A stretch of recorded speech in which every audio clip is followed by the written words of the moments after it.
Assalamualaikum warahmatullahi wabarakatuh. Kami daripada Muslimat 5 akan membentangkan bab 8, iaitu pengenalan undang-undang jenayah Islam.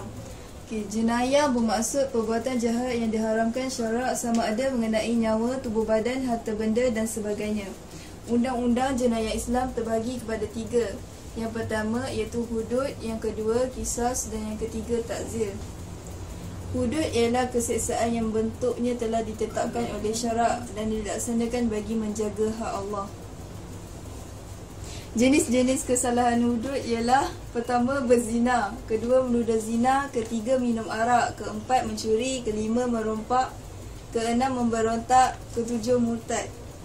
Zina ialah persetubuhan antara lelaki dan perempuan dengan sengaja tanpa ikatan perkahwinan. Syarat-syaratnya ialah baligh, berakal, rela, manusia, tanpa kesamaran, tahu haram, hidup. Hukumannya bujang sebat 100 kali dan dibuang daerah 1 tahun. Kalau yang dah berkahwin, rejam sampai mati. Cara pensabitan zina ialah: pertama, keterangan 4 orang saksi lelaki; kedua, pengakuan tertuduh; ketiga, bukti.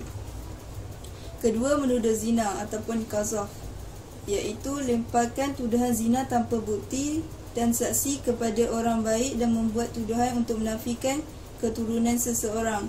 Hukumannya ialah 80 kali sebatan. Cara pensabitan qazaf ialah: pertama, keterangan 2 saksi; kedua, pengakuan tertuduh; ketiga, sumpah.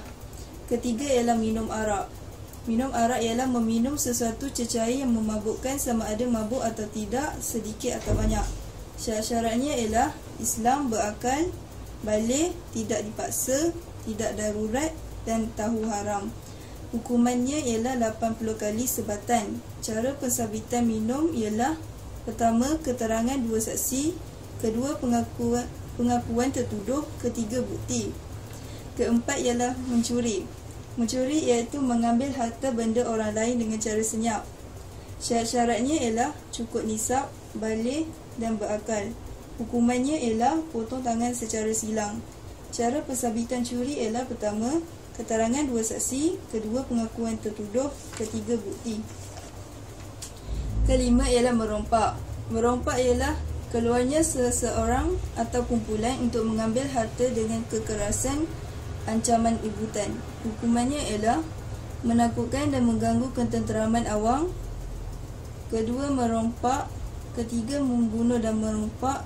Keempat, membunuh tanpa merompak. Cara pensabitan rompak ialah: pertama, keterangan 2 saksi; kedua, pengakuan tertuduh.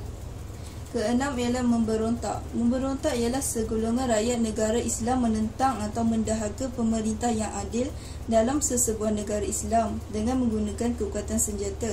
Syarat-syaratnya ialah: pertama, niat jahat; kedua, mendahagai; ketiga, menggunakan kekuatan atau kekerasan. Hukumannya ialah menghalang dan membunuh. Ketujuh iaitu murtad. Murtad iaitu kembali, keluar atau meninggalkan agama Islam. Syarat-syaratnya ialah berakal dan pilihan sendiri. Hukumannya ialah bunuh. Seterusnya, yang kedua ialah qisas. Qisas bermaksud keseksaan yang bentuknya ditentukan syarat dan dilaksanakan bagi menjaga kepentingan individu. Pembahagian qisas terbahagi kepada 2. Yang pertama, membunuh. Membunuh dengan sengaja, menyerupai sengaja dan tidak sengaja. Kedua ialah mencederakan tubuh badan dengan sengaja. Seterusnya, ta'zir. Ta'zir bermaksud hukuman yang dikenakan bagi jenayah yang dilakukan terhadap hak Allah dan hak individu, dan kadar hukuman tersebut tidak ditetapkan nas-nas Al-Quran dan Al-Sunnah. Pembahagian ta'zir terbahagi kepada 3. Pertama, ta'zir atas perbuatan maksiat. Kedua, ta'zir untuk kepentingan awam. Ketiga, ta'zir atas kesalahan kecil. Jenis hukuman ta'zir iaitu nasihat, teguran, cemuhan, denda, ancaman, pemulauan, sebat, penjara, buang daerah dan bunuh. Sekian sahaja daripada kami Muslimat 5. Wassalamualaikum.